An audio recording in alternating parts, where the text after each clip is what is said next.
Someone's mistake can shed light on many things you didn't know about before. My wife cheated on me with her boss, but I found out about it in an extremely unusual way. Namely, when I was taken to the police station and suspected of a serious crime. It was an extremely difficult but very instructive period in my life. Tony Catalano may not have been the brightest individual, but his loyalty and dedication were unquestionable.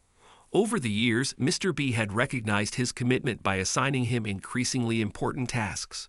Now faced with his most significant assignment yet, Big Tony was determined to validate Mr. B's trust in him. Studying the photograph of his target once more, he took note of the black Cadillac Escalade nestled in the poorly lit parking garage. Tony was aware that Arthur Clark owed the boss a substantial sum for assistance rendered in a business transaction.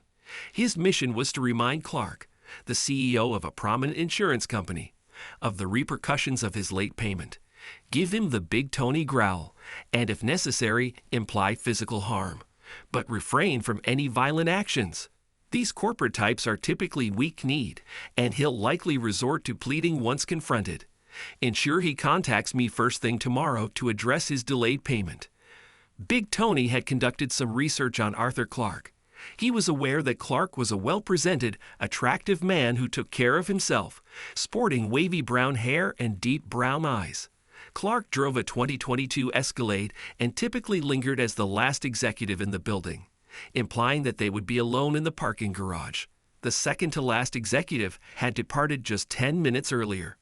Tony observed attentively from behind a column support as the garage door opened. He couldn't help but be impressed by Clark. The man appeared approximately a decade younger than his photograph as he made his way to his car. Tony, standing at 6'4" and weighing 255 pounds, approached the other man, closing in as he reached his vehicle. Mr. B is displeased. You're overdue on your payment. Tony snarled at the man who stared back at him with a puzzled expression. Who? I don't know anyone named Mr. B. The man stammered, his eyes widening. Tony growled once more, withdrawing a pistol from his waistband. Nice attempt, but if you don't want to spend the rest of your life limping. Blam. On a balmy day, Tony perspired profusely, his grip on the gun slipping due to sweat. In a panicked moment, he accidentally discharged the weapon while readjusting his hold. The resulting gunshot reverberated loudly within the confines of the garage. Horror gripped Tony when he saw the red liquid gushing out of the man amid the screams, causing him to faint. Although Tony was still alive, he doubted the man's chances of survival as the blood continued to flow. This unforeseen event was not part of Tony's plans, and quick thinking was not his strong suit. With no apparent escape route, Tony, under immense pressure, recalled a line from a pirate movie, "Dead men tell no tales." Given the circumstances, it seemed apt. He fired another shot, ending Clark's life, before departing. Tony anticipated Mr. B's displeasure at this mistake. Unaware of car models, he failed to notice the Escalade model year difference as he left the garage. Meanwhile, Gary Finchell lay dying, his phone ringing repeatedly before eventually diverting to voicemail. 10 minutes later, it rang again. On a bustling Friday at the dental practice of Dr. Alan Siegel and Dr. Victor Washington, two individuals who quickly identified themselves as police officers approached the receptionist and inquired about Dr. Washington. 10 minutes later, a bewildered and flushed Dr. Washington found himself being escorted out in handcuffs. Victor Washington waited until his attorney arrived at the police station before consenting to an interview. As I mentioned to you earlier, I had minimal acquaintance with Gary Finchell. He was employed at the same company as my wife. I encountered him occasionally at her workplace gatherings, such as Christmas parties and 4th of July barbecues. I doubt I exchanged more than 100 words with the man since Tracy resumed working there 4 years ago, Victor stated sharply. What the hell is happening? He added. You are aware that Mr. Finchell was murdered the other night, correct? Queried the mail officer. Yes. Tracy seemed quite distressed when she learned about it yesterday. I believe she left work early. She might be at home again today, Victor replied. The two officers exchanged glances, sharing a smile. Victor and his attorney noted the exchange. Where is this leading? Inquired Victor's attorney. A man loses his life, And you don't expect us to overlook his lover's cuckold, do you? Remarked the female officer. Victor Washington was on the verge of falling out of his chair. What? What? He exclaimed. Betrayal. My wife. Another man.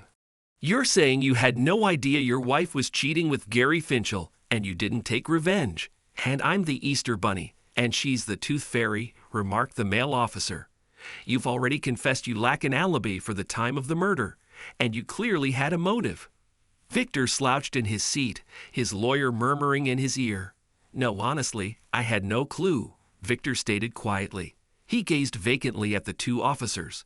I didn't know, he directed at them. How did you guys find out? The officers exchanged glances, but remained silent. You shot him, Dr. Washington. We understand, the male officer said. How did you discover my wife's affair with Finchel? The dentist asked once more. Your wife left 2 messages on his cell phone about meeting him around the time of the crime. She confessed when we pressed her. As Victor lay on his jail cot that night, he had ample time to contemplate his predicament. The police hadn't charged him yet, but they had 48 hours before they were obliged to release him. Despite being a clever man, Victor found himself more preoccupied with the news of his wife's infidelity than with the looming possibility of being charged with murder. He and Tracy had shared a 26-year-long marriage and raised 2 adult children together. Up until just a few hours ago, Victor had believed their bond was unbreakable. Now he was consumed by questions. How long had the affair been going on? What prompted it? How could he have missed the signs? On Sunday evening, Victor found himself formally accused of murder and was deemed a flight risk, resulting in the denial of bail. He couldn't help but notice that his wife hadn't attempted to contact him since his arrest. Did she, too, suspect him of killing her lover? Victor reminisced about Wednesday evening. For nearly a year now, it had become routine for Tracy to go out for dinner and chat with her close friend Laura. Victor had never questioned it much before. He trusted his wife. When she returned home around 8 o'clock, however, she seemed unusually tense and didn't hesitate to express it. I didn't see any dishes in the sink. Please tell me you didn't just have Pop-Tarts for dinner again. Honestly, Vic, you're perfectly capable of cooking. I know you can, she complained. Maybe I just don't feel like cooking when I'm alone. I miss you, darling. I'm not a fan of these girls' night-out outings. Oh, come on, she retorted before storming off to the shower. Tracy's frustration with her husband grew as her relationship with Gary Finchel continued, though Victor only recently became aware of the issue in their marriage. Tracy, deeply devoted to her husband, hadn't sought an affair when her friendship with her boss, Finchel, began to deepen. Over the years of working closely together, Finchel began to see potential for more as Tracy confided in him about her personal life. Tracy, standing at 5'5" and weighing 120 pounds, with a curvy figure and shoulder-length straight black hair, appeared much younger than her 48 years, but she became increasingly anxious about approaching her 50th birthday. Gary gradually boosted her confidence with compliments, despite her husband also praising her. Yet Tracy seemed particularly gratified by the attention from another man. Finchel, who was married and had 2 children of his own, courted Tracy's affection with careful patience, and it took him almost a year before putting another man's woman to bed. Despite her smaller stature compared to her husband, Tracy found Finchel a more skilled lover, ignoring the novelty factor that added to her pleasure. The illicit nature of the affair strengthened their bond. Tracy and her lover usually met for bed meetings once or twice a week. They also often met for lunch and spent a lot of time together. In the office, their affair was a top secret, and even Arthur C. Clarke knew about it. Victor had his lawyer handle the financial investigation on Monday morning due to his dwindling trust in his wife. That same morning, his children visited him while he was in custody and informed him about the sensationalized coverage in the tabloids regarding his predicament. One headline, displayed by his son Jared, crudely referred to the deceased man's genitals being shot off. Well, I have to give credit to the headline writer for being cunning, at least Victor remarked quietly. That's not funny, Dad. You're in serious trouble here and you're making jokes, complained his daughter Dee. I'm sure everything will resolve itself, sweetheart. I didn't commit the crime, I swear, Victor assured his children. Mom certainly seems convinced otherwise. We stayed at the house last night, and she spent most of the time with us calling you a murderer. She claimed you couldn't handle her new man being a superior person, a better lover, Jared recounted. I eventually told her to stop talking nonsense. Jared flashed a sheepish grin at his father. In typical situations, he understood that Victor wouldn't condone his son using harsh language towards his wife, but this was far from typical. Victor returned the grin, prompting Jared to breathe a sigh of relief. I'm grateful for your support, Victor acknowledged. When did you learn about Mom? His daughter inquired. Not until they arrested me. I keep telling the cops that. I had no idea, Victor replied. I cared about your mother, but I won't end up in jail just because she's turned promiscuous. I'd like to know who eliminated that jerk, though. I'd happily shake their hand. The children exchanged looks of utter surprise. They had always known their father to be nothing but truthful with them. Similarly, they had never known their mother to be deceitful with them either, but it was undeniable now that she had been dishonest with both their father and them. She attempted to justify her infidelity by consistently blaming their father for Finchel's murder. She repeatedly insisted to anyone who would listen that the media was unfairly targeting her for a minor indiscretion, while giving her husband a pass for the murder. Yes, I had an affair, but your father took a man's life. The damn press only cares about the sexual aspect, she lamented to her children.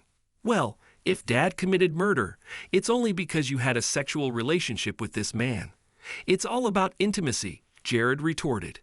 The state authorities became immediately suspicious upon discovering a 9mm pistol alongside the decomposed remains of a large man in a rural area several months later.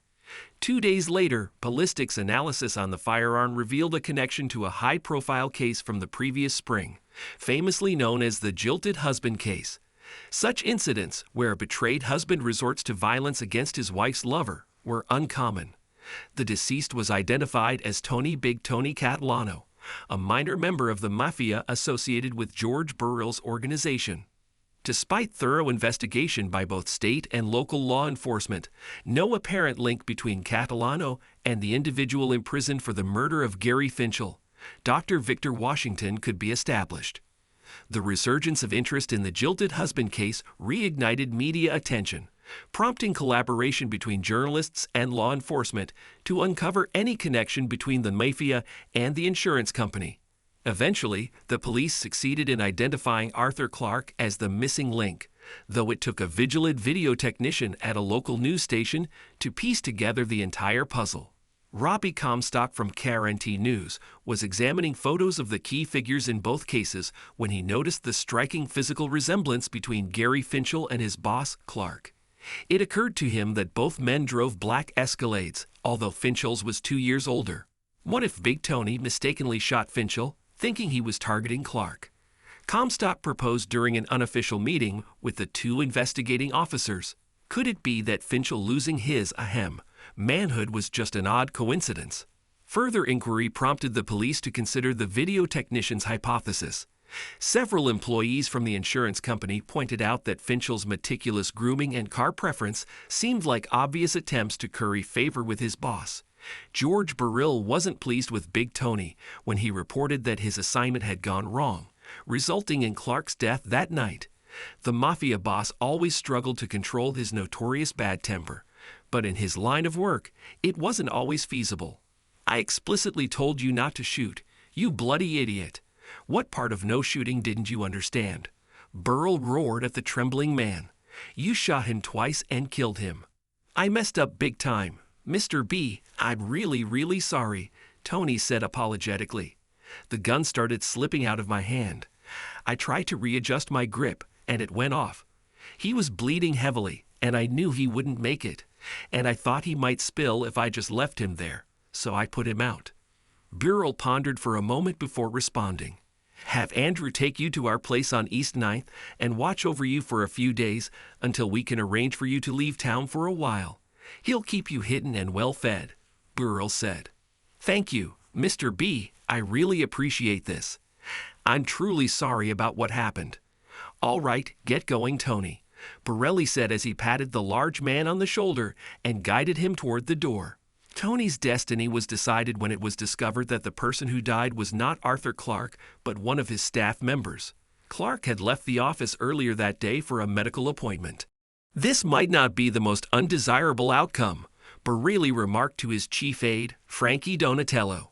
It will certainly demonstrate to Mr. Clark that we are not to be underestimated. But damn, I always had a soft spot for Tony, that lovable, knave guy. You understand what needs to be taken care of. Donatello acknowledged with a nod and exited the room. Tracy's life took a nosedive following Finchel's death. Unaware that her husband had any knowledge of her affair, she was utterly shocked by his violent act against another man. Suddenly gripped by genuine fear, she found solace in the fact that the police had apprehended him, and he was being detained without bail. Despite her children's dismay over her affair, Tracy attempted to divert attention from her infidelity by emphasizing the sensational aspect of her lover's murder by her husband. However, this tactic was undermined by the media, who sensationalized the story of a betrayed husband taking lethal action. I swear you'd think I'm the first woman in the city to ever stray from her marriage, Tracy complained to her colleague Liz during a lunch break about 2 weeks after the incident. According to the damn press, I'm practically synonymous with infidelity. Well, it's not every day your jealous husband shoots your lover and kills him, Liz remarked with a nervous laugh, noticing Tracy's expression. Sorry, Tracy quickly murmured. Pretty much everyone here knew you and Gary were involved romantically. But how deep were your feelings for each other, Tracy? Were you two in love? I did care for Vic, but Gary and I were developing something more serious. It's just a shame we'll never get to see where it could have led. I can't fathom Victor being capable of murder. It's true what they say. You'd never truly know someone, huh? Tracy remarked. I suppose not, Liz replied softly. Liz had been present with Tracy and a few other colleagues at Gary's funeral the week prior. She observed Gary's wife casting hostile looks towards Tracy multiple times. Tracy seemed to keep her gaze low, though tears were evident throughout the service. Liz sensed Tracy's apprehension about Gary's widow potentially causing a scene. Thankfully, nothing untoward occurred. Tracy made a point of staying in the background, avoiding any confrontation with the widow. Having never experienced incarceration before, Victor was overwhelmed by the sensation of freedom upon being released after over 4 months in jail. To him, it felt akin to experiencing the most intense pleasure of his life. Wow, Lance, the air feels so much fresher, I can't believe it, he exclaimed with joy as he exited the jail alongside his attorney. The city's district attorney dropped the charges against Victor when the police discovered that another man, Big Tony Catalano, was responsible for the murder of Gary Finchel, his wife's lover. Lance Weatherman drove Victor to the home he had shared with his wife Tracy for the past 15 years. Tracy was still at work, it being just past noon. Stepping into the house, Victor couldn't help but notice that everything looked exactly as he remembered it. As Lance observed, Victor slowly explored the entire house, running his hands over the walls, furniture, and knickknacks as if he were blind. I've missed this place so much, even with everything that's happened, Victor murmured. Victor approached his well-stocked liquor cabinet, aware that Tracy abstained from hard alcohol, and it likely remained untouched since his arrest. The cabinet boasted at least 25 bottles of various spirits. Ah, a moment for celebration demands. A single malt, Victor declared, retrieving a partially filled bottle of Glenmorangie 12-year-old and pouring shots for himself and Lance. Thank you for your support, Lance, and for sticking by me during the toughest times, he expressed. They both sipped their shots quietly, Lance tapping his fingers on the manila folder resting on the table. Why do you think Tracy didn't divorce me while I was in jail? Victor inquired. Initially, perhaps due to the chaos surrounding the situation, especially with all the media frenzy. Later, she might have assumed you'd take care of it from prison, Lance speculated. The kids mentioned she was convinced I murdered her lover and harbored resentments, so it's surprising she hasn't initiated it yet, Victor mused. She'll be in for quite a shock when she returns.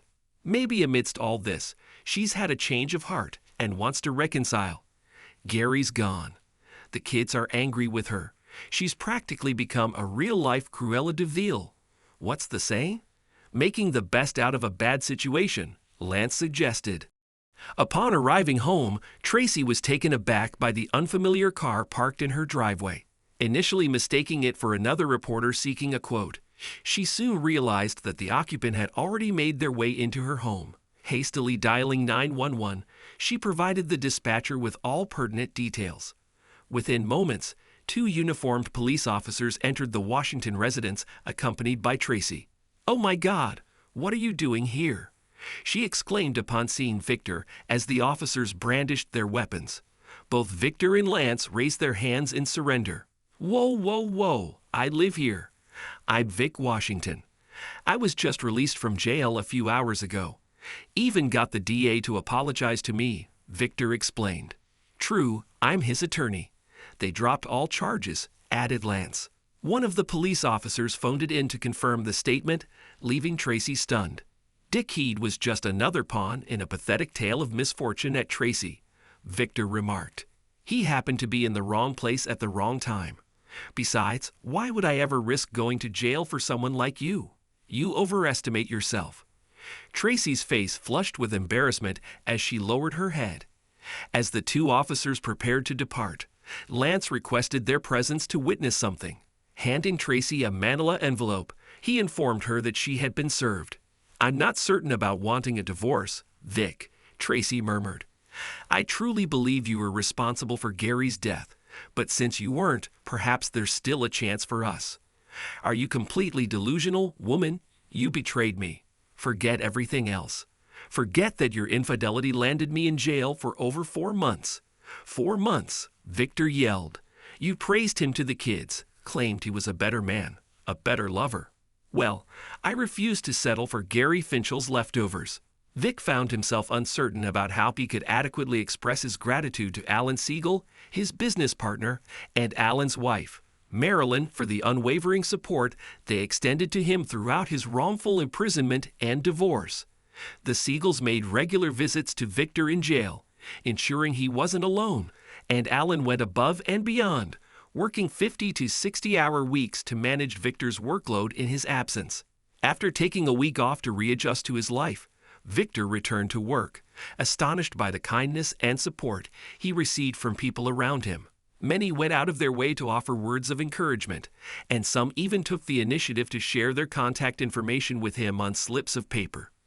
Despite feeling embarrassed, Victor accepted these gestures, not wanting to offend anyone. It dawned on him the profound impact of the press and social media, as his children, Alan and Marilyn, all highlighted how sympathetic portrayals in the media contrasted sharply with the negative light cast upon his ex-wife Tracy and her partner Gary. In the upscale restaurant where they were seated, Marilyn Siegel reached out for Victor's hand, expressing her concern. "What's happening, Vic? It's been 2 years. Your mind seems focused, but your heart isn't in it," she said. Victor met Marilyn's gaze, recognizing her and Alan as his pillars of support in recent years, alongside his daughter Dee. Marilyn especially had taken a personal interest in Victor's well-being, often watching over him like a mother hen. With unwavering patience, she awaited his response, prompting him to reconsider any flippant replies. "Things aren't the same anymore, Mar," Victor admitted. "I can engage with women. I can even have physical relationships, but there's a void. There's no real connection. I understand that sex can exist without love, but that's not what I'm after." "Vic, you're not going to find that connection on the first, second, or third date. Remember how you fell for Tracy. It took time. You got to know each other. Love didn't happen overnight. You're rushing it, expecting the one to miraculously appear. You go out a couple of times, then move on. It doesn't work like that," Marilyn reasoned. "But I'm 52, not 22. March, I don't have the luxury of time." "Time for love?" Marilyn cut in. "Come on, Vic. Aging doesn't make time move faster. And if it's not meant to be, that's fine. But you have to give it a chance first." Marilyn let out an annoyed sigh before casting a sidelong glance at her friend. Unbeknownst to her, she was perhaps the only person Victor would pay attention to. By chance, Marilyn and Alan began hosting intimate gatherings at their house every few months, always ensuring there were several single women present, including Victor. Victor wasn't oblivious to Marilyn's intentions, and he remarked to Alan about Marilyn's discerning taste in women. "You better be on your best behavior, buddy, because if she ever dumps you, she's got a whole lineup of beautiful women to choose from," Victor warned. "I've noticed that," his friend replied. As she reached up to ignite one of the 4 citronella torches lining the edges of the Seagull's spacious deck, Victor caught sight of her. In reality, he noticed her figure in those snug jeans and the expanse of smooth skin revealed by her raised top as she reached. When she turned around, he stood there silently, a faint smile playing on his lips, until he realized she was looking directly at him. "Ah," was all he managed to utter, his embarrassed mind unable to form coherent thoughts. The woman standing before him appeared to be no taller than 5 feet and weighing no more than 100 pounds, Victor observed. However, he couldn't help but notice that a significant portion of that weight seemed to be concentrated in her chest. As her arms rested at her sides, he could discern about 3 inches of well-defined core muscles beneath her prominent breasts. "I get that a lot," she asserted confidently. "Pardon?" Vic's mind finally caught up with his ears as he glanced at the woman's face for the first time, realizing she was Asian American, with large eyes and straight black hair falling to her shoulders. She noticed the recognition dawning on his face. "I don't have. Joking." "I'm just joking," the woman interjected. "You're not the first person to take a moment to realize I'm Asian. It usually takes a while for men to meet my gaze." No, that's not what I meant," Vic protested, perhaps a bit too loudly, drawing the attention of several nearby people. She gestured for him to lower his voice, causing him to blush deeply. "I'm Dr. Vic Washington," he said, extending his hand. "I've been Al's business partner for quite some time." "Yeah, I recognize you from the news," the woman replied, noticing Vic's grimace. "I'm Lainey Brand, mostly a friend of Marilyn's. I didn't mean to offend you with my comment about the news. I suppose it's akin to guys avoiding eye contact with me when they talk," she added. "Fair point," Vic responded. "How about we grab a drink? Then I'll converse with you while maintaining eye contact, and you can pretend I'm not a pitiful sap whose wife publicly embarrassed him." The woman found herself momentarily speechless, realizing she might have been as obvious as Vic when he was ogling her ample cleavage. Sure," she said, giving him a shy smile. For the next hour, Victor engaged in conversation with the woman until he realized he was dominating her attention. He apologized for any social awkwardness and expressed his intention to let her interact with other guests. She reassured him that she enjoyed their conversation, and they parted ways to mingle with others, although Victor discreetly kept an eye on her for the remainder of the evening. Alan noticed Victor's behavior and joked about the strain it would cause on his neck from constantly looking over his shoulder.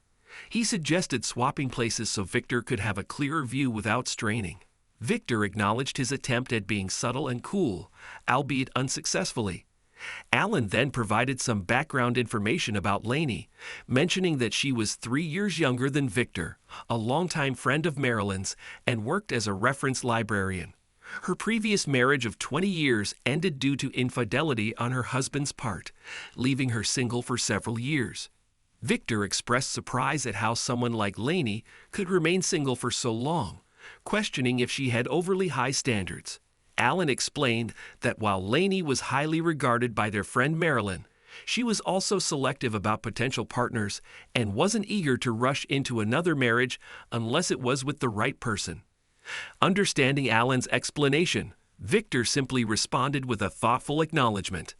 Lainey and Vic didn't reconnect for the rest of the night, and she slipped away without Vic getting her number. He wasn't concerned, though, as he knew Marilyn had it. Vic waited 2 days before calling Marilyn. He didn't need to explain his reason for calling. "You, sir, have remarkable self-control," Marilyn remarked instead of starting with the usual niceties. "Or you're just plain stupid." Victor was somewhat surprised. Marilyn seldom cursed and hardly ever dropped the F-bomb. "I was trying to play it cool, not appear desperate," Victor explained. "Did you really start with an Marilyn teased. "Then why stress over looking cool to her? You ruined that with a simple 2-letter word.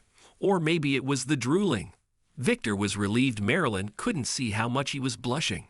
"So are you going to dial her number right away, or spend 2 days pondering the right and wrong approach, Marilyn quipped. You're quite the master debater.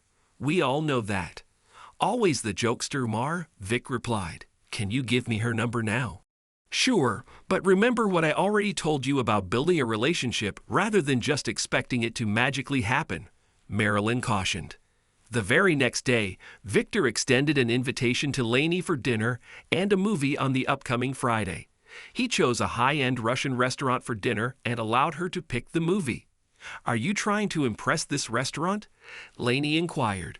Did Mar mention I have Russian heritage? No, honestly, I wasn't aware, Victor replied. I simply didn't want to take an Asian woman to a Chinese, Japanese, or Korean restaurant.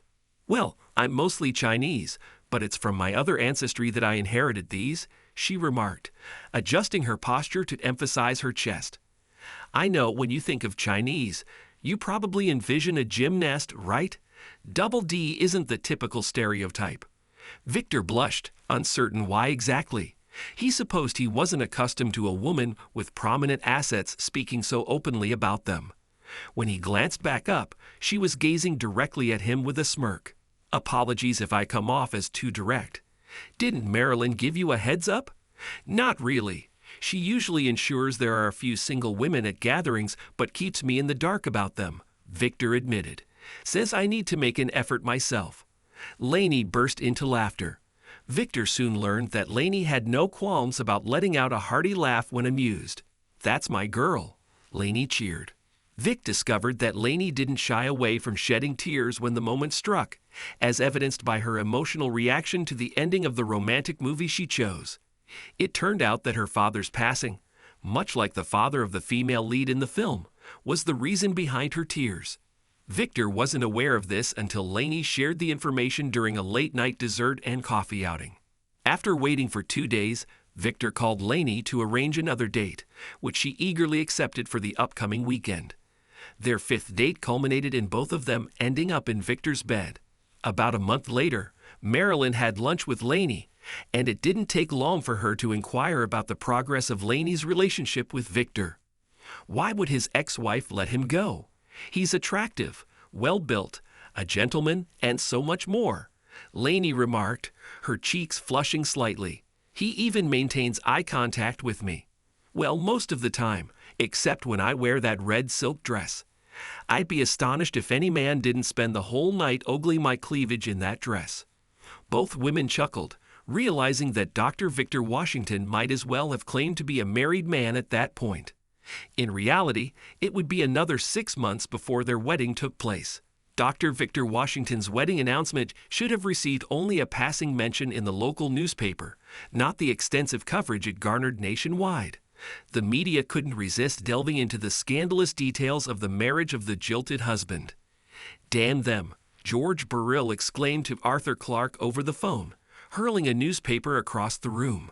Every time one of them does something, there's another article about the jilted husband, and the press starts poking around again. That woman who cheated still works for you, right? Yeah, Clark replied, uncertain of the direction of the conversation. Get rid of her, Burrill whispered fiercely. Send her somewhere the press will never find her. 2 weeks later, a disgruntled Tracy Washington found herself running the firm's small office in Paducah, Kauai.